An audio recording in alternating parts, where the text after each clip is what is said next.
Welcome to The Real Life Buyer. Whether you are buying for yourself or your business, here you will find tips, techniques and knowledge to support your journey to buying smart. Interviewing business owners and technical experts to give you information and guidance before parting with your money. Save money, time and get what you want when you want it. Now introducing the Real Life Buyer, Dave Barr. Hello and welcome to the Real Life Buyer. In this episode, I'm very pleased to introduce you to Karen Philip, chiropractor at Lushington Chiropractic Clinic based in Eastbourne, East Sussex. Karen is a licentiate member of the College of Chiropractors and is registered with the General Chiropractic Council. So I think it's fair to say you should be in good hands if you're looking for treatment from Karen. So in this episode, I'll be seeking to understand more about chiropractic treatment. For example, what conditions this treatment is best suited for, how to choose your chiropractor, and how COVID-19 has impacted the business and treatment procedures.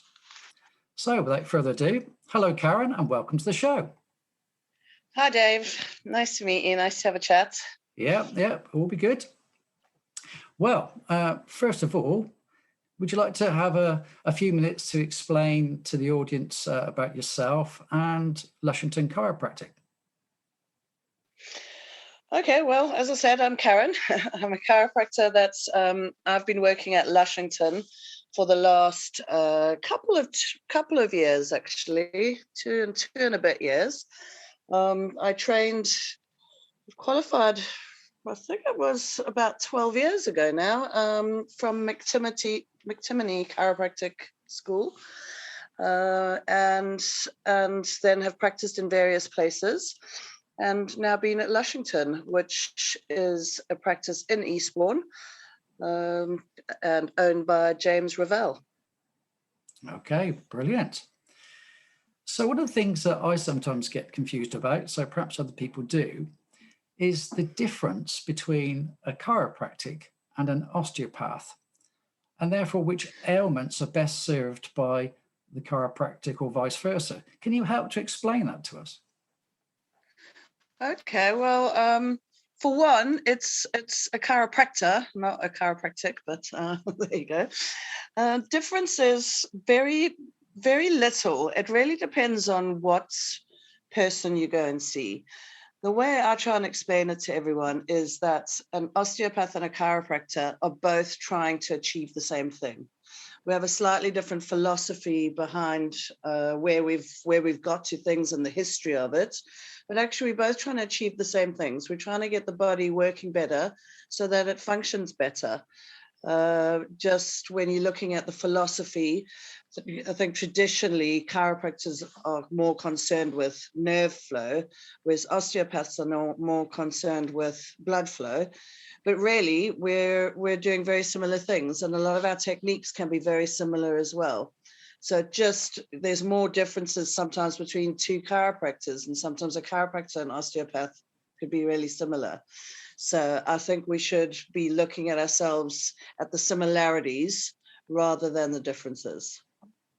Okay, so does it matter what kind of ailment you have per se? Are there some that's very specific to a chiropractor as opposed to an osteopath, or they blend quite a lot? I think they blend. My belief is they blend, and it's more down to the specific person you see who might specialize more in a certain area. But really, we're all equipped to be dealing with the same things. I think the biggest difference possibly could be that chiropractors can have the option to x-ray, whereas osteopaths don't x-ray, as far as I'm aware, unless that's recently changed. Okay, I didn't realize that. Okay, so let's say you've decided to go and visit a chiropractor. What sort of things should you be looking for? The sort of qualifications and accreditations, and also the registrations should you be looking for on their CV, so to speak? Well, first of all, the main thing you need to be checking is that they're registered. So to practice as a chiropractor in this country, you do need to be registered with the General Chiropractic Council. If you're not, you can't be calling yourself a chiropractor because it's registered. We're required by law to do a certain amount of continuing professional development every year to be able to stay on the register. So, it's something that there's checks are made that we've got the right qualifications, and there's no reasons why we're not allowed to practice. So that's the first thing to look at. Then you wouldn't be able to be on that register if you didn't have the right qualifications. So previously you used to have a Bachelor of Science in chiropractic, whereas now all of the degrees are a Masters of Chiropractic level. So that would be the main thing to be looking at. Then people are also members of different associations. So there's, for instance, the United Chiropractic Association, or the McTimoney Chiropractic Association, the British Chiropractic Association, or you can be a member of the Royal College of Chiropractic. You are not required to be part of any of these associations, though. That's a personal choice. So, yeah, I think as long as you know they're on the register, then you know that all the qualifications are in place, and there's no reason why they shouldn't be practicing. Okay, that's good. So I myself obviously have been to a chiropractor, and we'll touch on that a little bit later. But if you are going for the first time and you're not sure what to expect, how do you kind of prepare yourself before you go? What does a chiropractor need to know about the patient and understand before they undertake any examinations or anything? Well, we need to know that you're able to answer for yourself. All right. So if you're a child, you need to be there with the parents. Or if what's the word? If you know what I mean? If you're worried, if you're scared, if you're nervous, you can bring someone with you.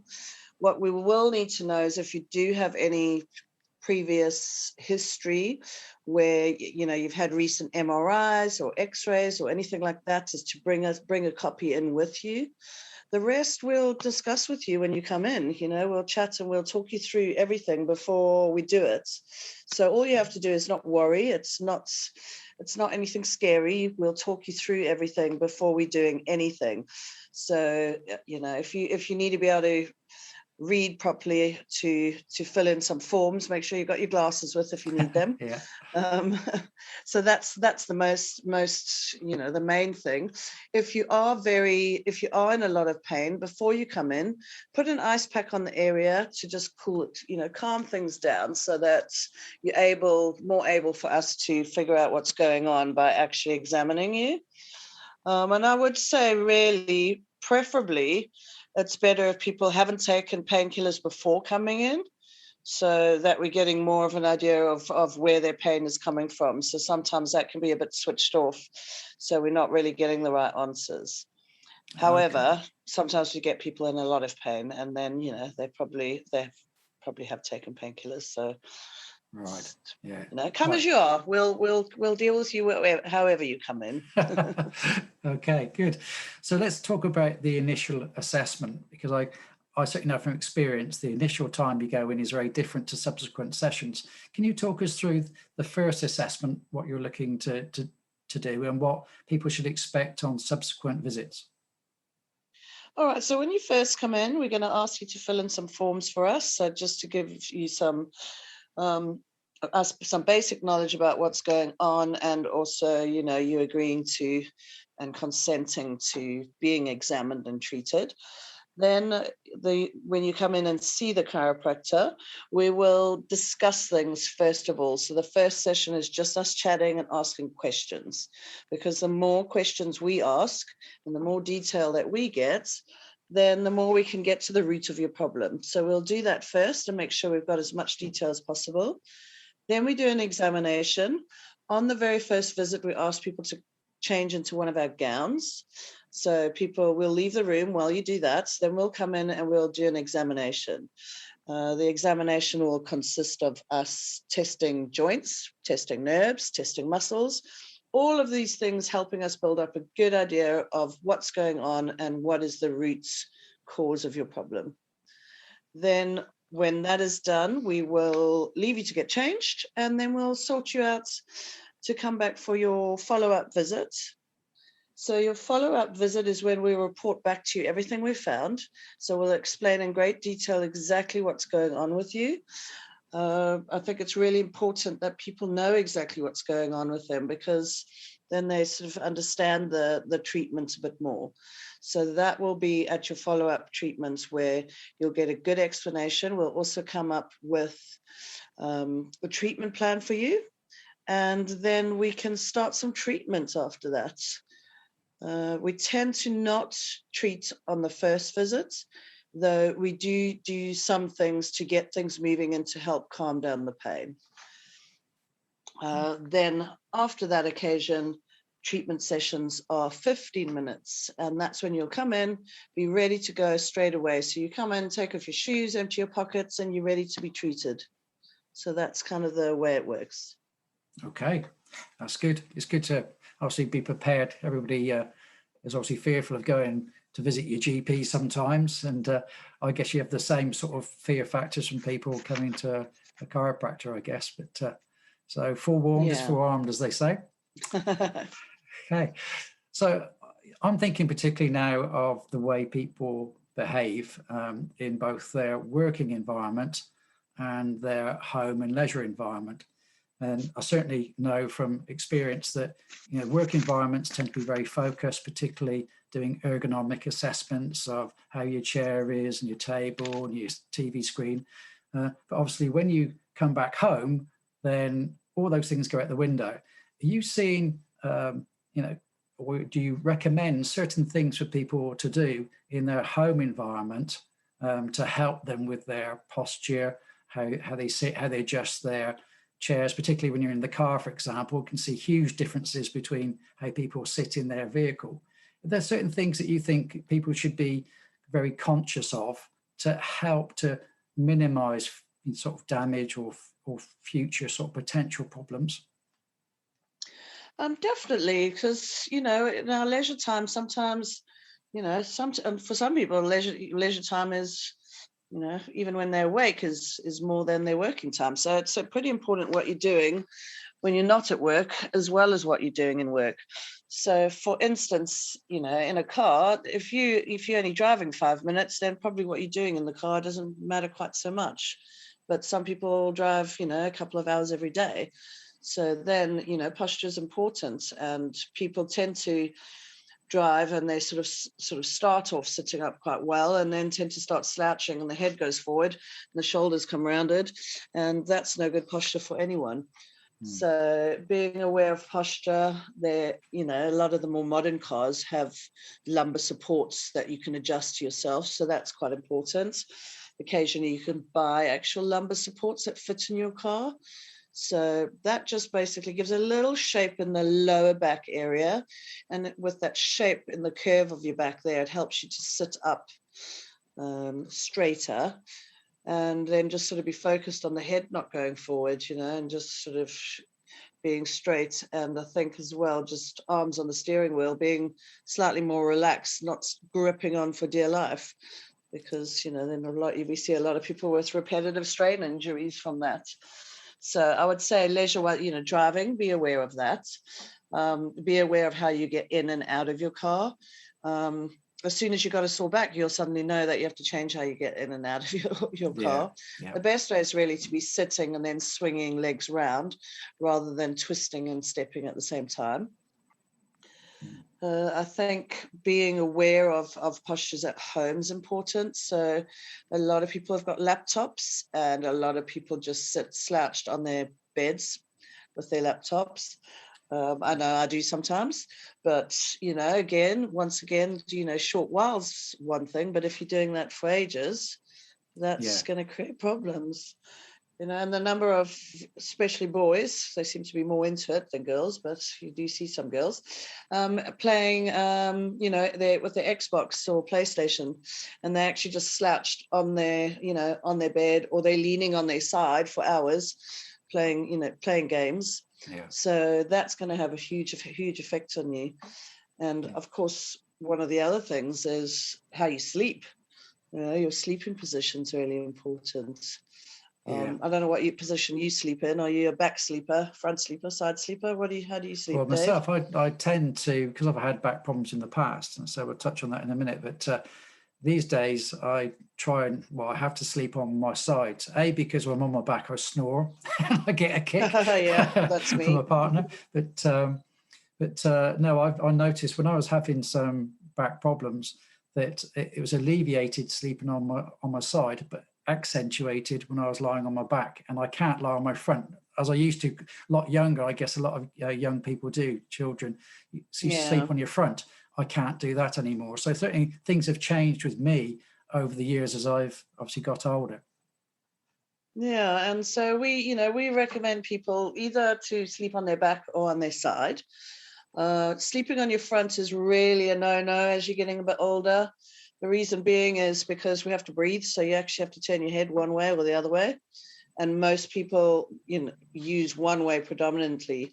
So you sort of, lying in a position and turning your head all the way to one side and then leaving it there for hours. So that creates a lot of neck problems later on. Lying on your back is great, but if you are on your back, you don't want too many pillows. Preferably no pillows or one really little pillow. Okay. And then when you sleep on your side, you could have piles of pillows, but then all you're doing is the same thing. You're pushing your head really far forward, so you're creating an issue again. Whereas if you're sleeping on your side, you could have slightly bit more. You could probably have two pillows, because the gap between your ear and the mattress and your shoulder, you have to kind of fill that gap there. So then you can have possibly two pillows. And another thing people do is they curl up into little balls. So then that's not the best thing. So it's better being a bit straighter and often having, a pillow between your knees or something like that. But, think of repetitive strain. You're doing that, you're sleeping for, say, 8 hours, if you're lucky, 10, if you're not so lucky, 5 or 6. But you're doing that for a lot of time in your life, so it's pretty important.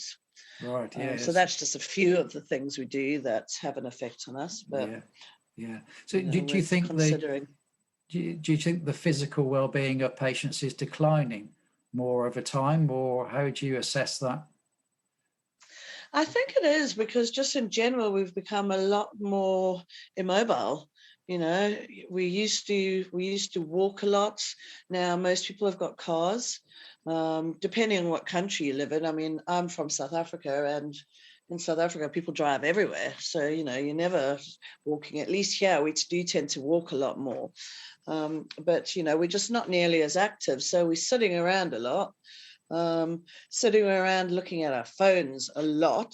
So, then we're in terrible posture, and that's creating havoc with our necks. It's starting to actually be called texting neck, So I think there's that. I think diets have got seriously rubbish. Unless you're really good. There's too much junk food around, and pre-made foods, and foods that shouldn't even be called foods. So I think, in general, I think our health is declining. On the other hand, I think more people are becoming more aware of, actual healthcare. So looking after themselves before things go wrong, instead of waiting for it all to fall apart. So, there is a new wave, I guess, of people who are a bit more interested in health. So I just think we have to be more aware, because even our food, if you're trying to eat healthy, it's just not as good as it was years ago, because soils are depleted. So you just don't have the same amount of goodness in the things we grow. So I think, all of these factors play a part. Yeah. So you're obviously recommending people to exercise, and obviously to, I guess, keep mobile. Are you talking about just thinking is just walking good enough? How long should you walk? How far should you walk? And just eating healthily. So what things would you say is good practice? I mean, I think walking is really good, because it's not stressful on the body. It's not big impacts, not pounding the joints like when you're running. So everyone can walk. as you know, as long as you're physically able to, obviously. Yeah. But just walking and not carrying anything heavy when you're walking, and actually focusing on striding well and swinging the arms rather than sort of having our hands in our pockets and that sort of thing. So walking is a great exercise. I mean, they bring in, you know, that whole concept of 10,000 steps, and actually, I bet you know, it's the minority are not. I mean, the minority are probably doing 10,000 steps. So I bet you most people aren't, not especially if you're driving to work and coming home. So, you know, if you can just start off just with walking, that's a good place to start. And obviously there's loads of other things we can be doing exercise wise, but I do think walking's great for the spine, because if you walk swinging your arms, you're actually moving the whole spine moves well. So it's a good way of getting things moving. So I would recommend that. Water, we kind of forget about that, a lot of us. You know, it's like a cup of tea, cup of coffee, that sort of thing. And it is really important to drink enough water, because our body uses water every day for all its processes. And it will take water from, you know, your food and some of the things you drink. But if it's not getting enough, it will use it from the muscles and from other areas of the body. So, you know, having enough water is important. Not everyone likes water, so you know, some people have to trick themselves to drink water. But I think once you get sort of more into drinking, then it's easier to do. You know, you get just better habits. So that's important. I mean, I think another thing that's really important is probably taking a good supplement. So by that meaning some sort of multivitamin type of supplements, because we just don't get all the goodness from our food so easily anymore. I mean, I think, for example, you know, 40 years ago, if you ate a tomato, the amount of copper you'd get in that tomato, you'd have to have 8 tomatoes now just to get the same amount. So that, you know, it's just not in the food in the same quantity. So a good supplement is important. And there's a lot of really good vitamin companies you can look up online that, you know, the vitamins are coming from a whole food. You know, it's not been made up in a lab. It's actually coming from food substances. And that's also really important. When you get vitamins like that, you tend to absorb them. Whereas other sort of man-made vitamins, often, you know, you're taking them and you're weeing them straight out. So they can be a bit useless. So you need to research that and not just buy just any old vitamin. Yeah. Like stretches, do you recommend, you know, people touch their toes and do twists or do Pilates type things? Is that a good thing to do? I mean, there are, you know, obviously moving, stretching is a great thing to do. I think, you know, some people get up in the morning and want to sort of immediately bend over, touching their toes. If you've got sort of issues in the lower back, that could be really aggravating things. So I do tend to recommend Pilates to people more than I do other things, simply for people who've got issues, especially in the lower back. Pilates, you know, I think a lot of Pilates was specifically designed for rehab and for strengthening core muscles. So I think Pilates is really good. You know, there's so many different classes now. So if you were looking for something, I would look for something specifically that's, you know, talking about rehab and regaining strength. So yeah, stretches are good. Keeping mobile, you know, we sit still for so long. You know, you're getting around, up and down, moving, you know, moving around, twisting, getting things moving. But I think if everything's cold and you've just got up and you sort of suddenly viciously twisting and flinging your body around, you'll probably do more harm than good in that scenario. Yeah. So, you know, just gently moving, everything's good. Yeah. I also know from personal experience that sciatica is one of the ailments that a lot of people suffer from. What do you say are the most common ailments that you see in your practice? Well, I mean, there's quite a few different things that people come in with. I mean, obviously, you know, lower back pain is a biggie. Sciatica, which means lower back pain with irritation to the sciatic nerve. then, neck pain is really common, especially with so many people sitting doing computer work or looking at their phones all day. We see a lot of people come in with neck pain. Again, mid-back pain, because everyone's sitting like rounded shoulders and, driving a lot, or, again, that sort of thing. But we seem to go through waves. I don't know, like I'll get new patients in, and everyone who comes in has got a sore lower back, and then next minute everyone's got a shoulder issue. Lately, I just seem to be seeing so many people with shoulder issues. It's very common as we're getting older, a lot of rotator cuff issues and impingement issues. So, we see a lot of that. A lot of carpal tunnel, holding a mouse for hours on end. So we see a lot of that. Quite common, people come in with, arthritic problems, changes to joints, knee issues, hip issues, I don't know, foot issues, plantar fasciitis, the list goes on. There's so many different things. Sometimes people are coming in and we're going, oh, actually, this isn't something that we really, can help you with. And then we're referring you back to your GP with a letter to sort of get referred to a different specialist. So there's lots of different things that come in, but your most common are obviously neck and lower back pain. Yeah. Okay. Thinking about the adjustment techniques and bits of equipment that you now use, you're going to have some treatment, and there seems to be a whole raft of different things there. I've got a list in front of me, the type of things like toggles and mobilization, lumbar rolling, instrument adjustments. It goes on and on, the different things. What sort of the usual things, what sort of practices that you say that are most commonly used, and what should people expect? Well, I mean, it does depend on which chiropractors you're going in, because people have been trained slightly differently. Generally, if you're seeing a McTimoney chiropractor, it's going to be quite gentle treatment. There's going to be a lot more sort of toggles and that sort of thing, just much softer, gentle adjusting. Diversified chiropractors, there's a lot more sort of heavy adjusting. But as we grow in our practice, we tend to pick up different things. We go on different courses and learn different types of adjusting. So everyone's got their own little bag full of tricks, really.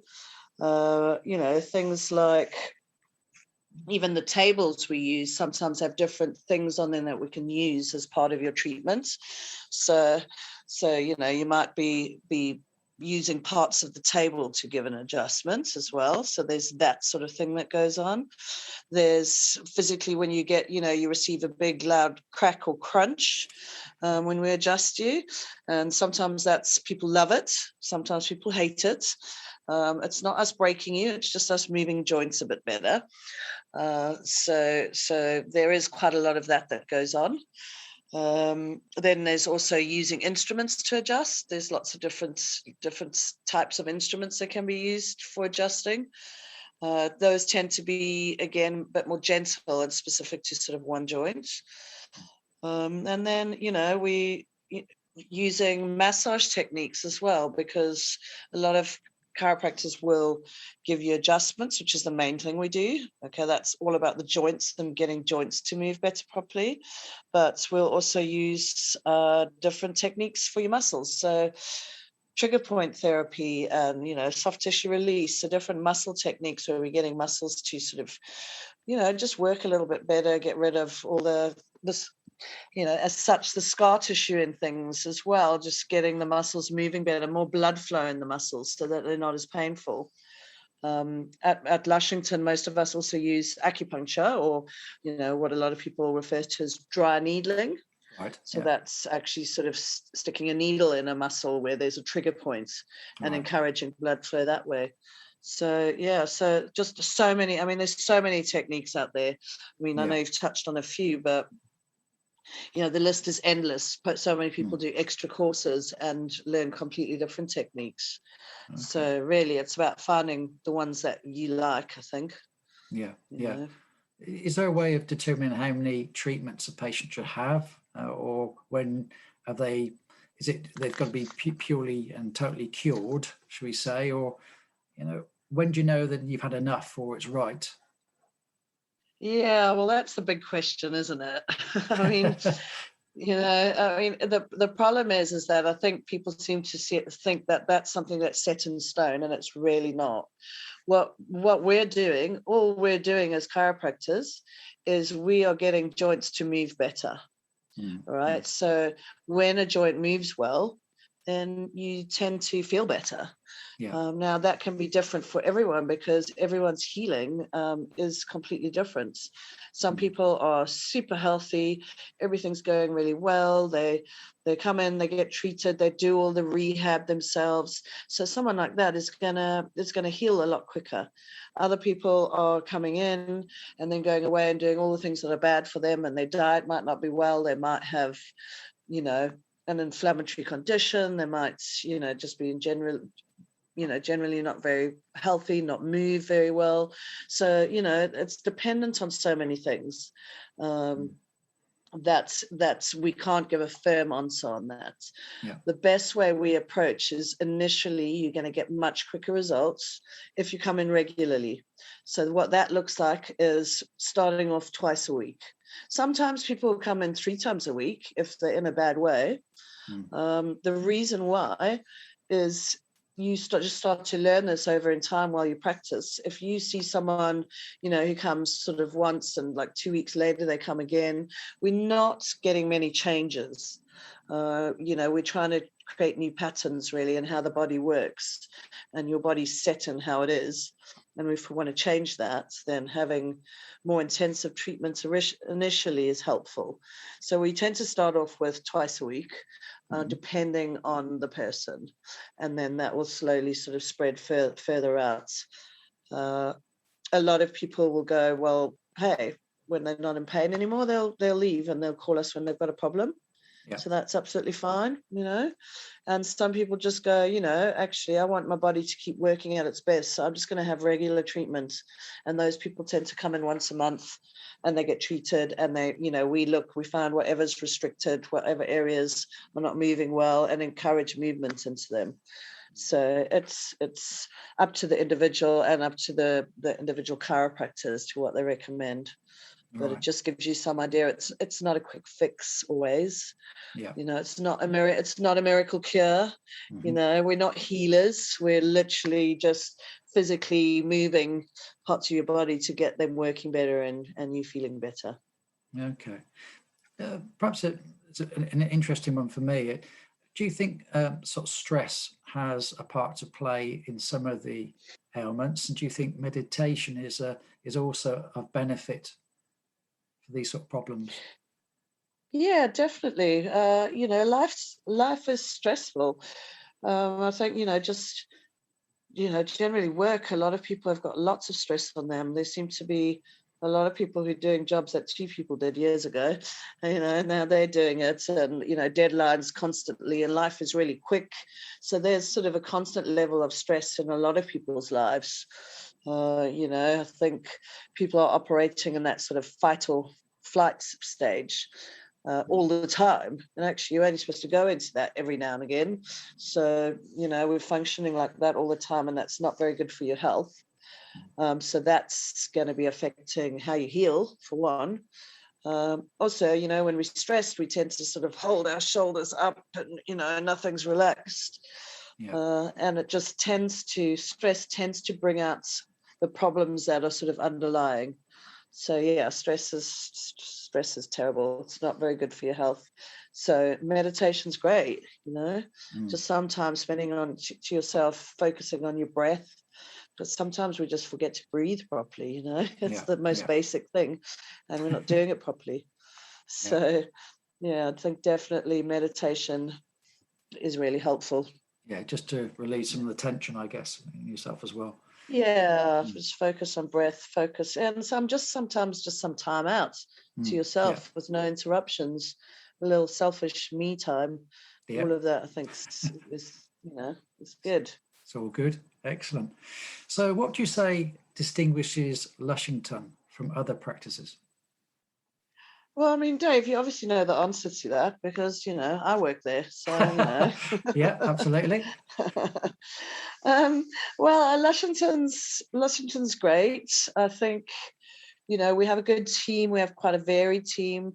There's five chiropractors that work there at the moment, and between us, we have many years of experience. So there's a lot of experience in the clinic. We have a great team of sports therapists, massage therapists, with also quite a lot of experience, and you know, great front of house team, who, you know, keep everyone on their toes and everything working properly. So it's a good clinic with varied talent.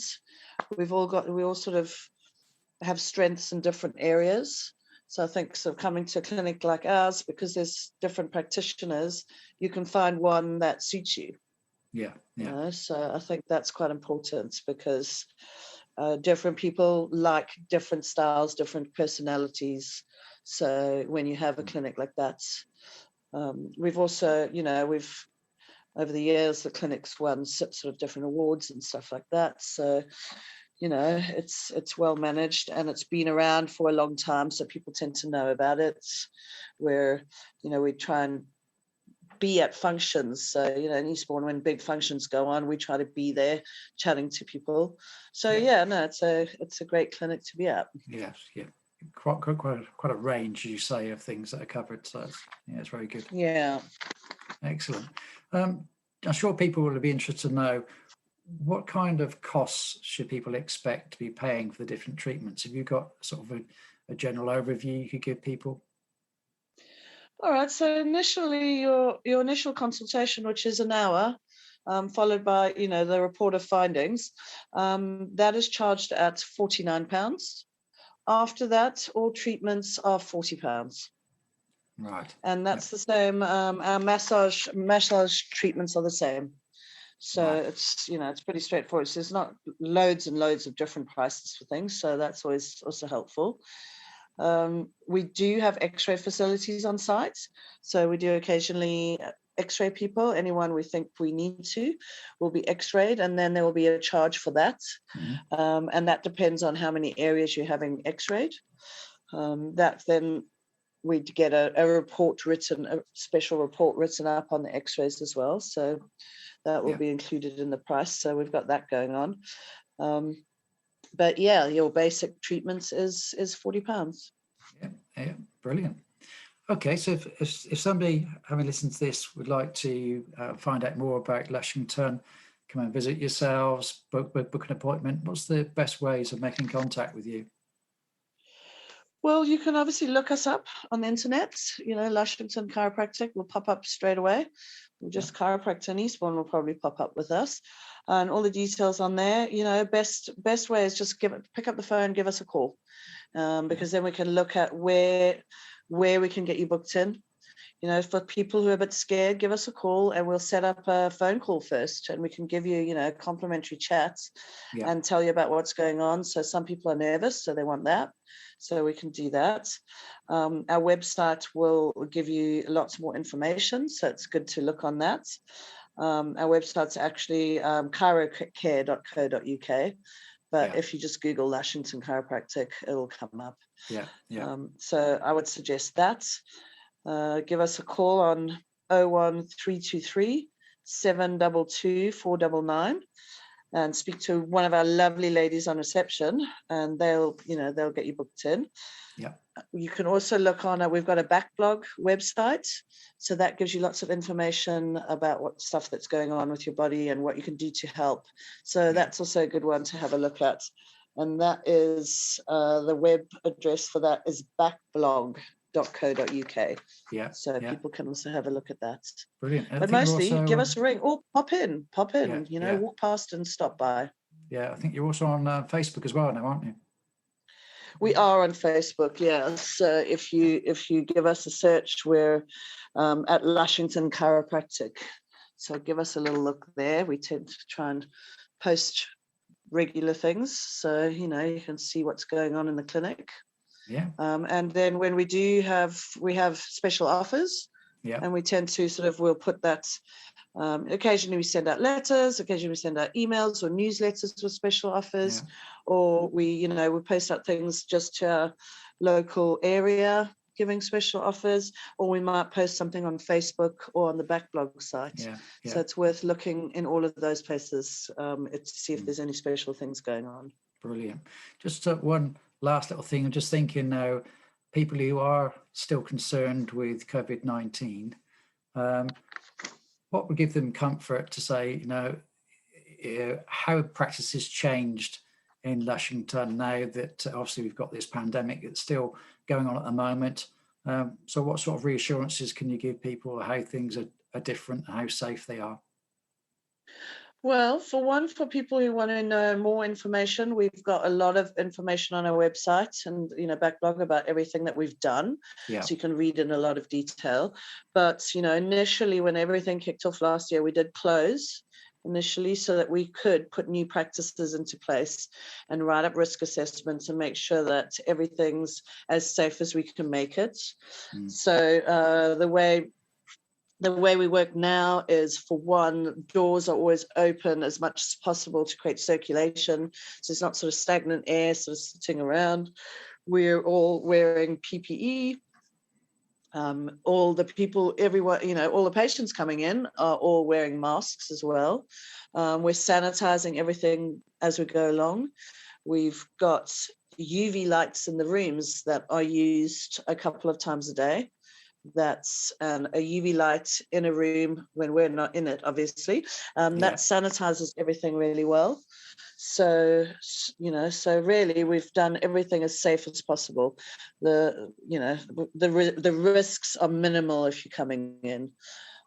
People who are a bit more vulnerable, the benefits got to outweigh the risks. So people who are more vulnerable, some of them, haven't come in for a little bit, or the ones who've come in, we try and put them at a time where there's not lots of other people coming in and out at the same time. We've got sort of, hand gel that people can use again as they leave. And we encourage people, vulnerable people will encourage them to do sort of different things, even go home and change if they're nervous. So it's pretty safe. We've not, it's been sort of 10, 11 months that we've been treating people since everything started. So we shut that a little bit and we've not had any problems. So we've got it as safe as possible. No, that's brilliant. Well, that's been really useful. I'm sure everybody who's listened to this will get some comfort from all the things you said, and obviously use some of your advice to their hopeful advantage, and come on in and visit you guys. Yeah, I hope so. Please do, because, the amount of people that suffer with something for so long, and go afterwards, I wish I'd come in sooner and done something about it. So, don't sit at home suffering, just come in and have a chat. Absolutely. Well, that's brilliant. Well, thanks very much for the talk tonight, and maybe I'll see you soon. All right, you're welcome, Dave. Brilliant. Look after yourself, and you better get in and get adjusted. Okay, thanks very much. All right, you're welcome. Bye then. Thank you for listening to this podcast. Please subscribe and leave a positive review if you can spare a minute or two. If you would like to contact me, my email address is david@reallifebuyer.co.uk, or find me at Real Life Buyer on Facebook, Instagram and Twitter, where you're welcome to direct message me. I look forward to you joining me on future episodes. Take care, and remember, save money and buy smart.